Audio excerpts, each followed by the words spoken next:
સમગ્ર ગુજરાતમાંથી આવેલા વડીલો, યુવાનો, માતા બહેનો અને નાના ભૂલકાઓ, સૌને ખબર હશે કે 9મી ઓગસ્ટ એટલે અબ્દુલ કાદરી. 9મી ઓગસ્ટ એટલે આદિવાસીઓનો દિવસ.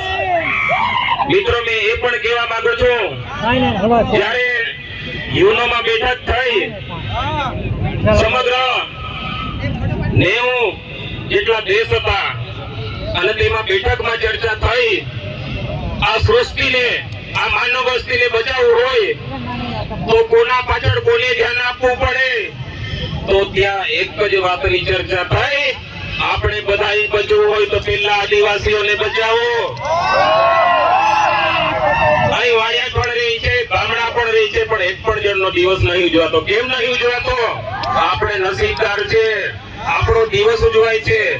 એ વસ્તુની ગર્વ લેવા જેવી બાબત છે મિત્રો. આપણે નસીબદાર છે.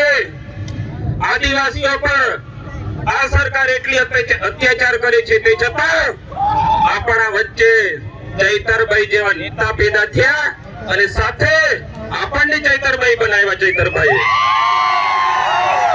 મેં કહેવા માંગુ છું, એ જાગૃતિ ચૈતરભાઈ લાવ્યા છે, એ જાગૃતિને ઉમરગામથી અંબાજી તો શું સમગ્ર દેશમાં આજે ડંકો વાગે છે, પણ એ ડંકો આપણે બરકરાર રાખવાનું છે. કારણ કે એક ચૈતર વસાવાને જેલમાં પૂરીને આ પાંગલી સરકાર સાંભળી લે. અમે ડરવા વાળા નથી, અમે ક્રાંતિકારીઓ હતા. આ 9મી ઓગસ્ટ એટલે તમને ખબર હશે, 9મી ઓગસ્ટે અંગ્રેજોને જાકારો આદિવાસીઓ આપ્યો હતો. એ દિવસથી એક મુવમેન્ટ ચાલી આ અંગ્રેજોની કાઢવા માટે. ત્યારે આપણા બિરસા મુંડા, જનઈ માતા અને અંગ્રેજોને ઊભી પૂછડે ભાગવું પડ્યું હતું.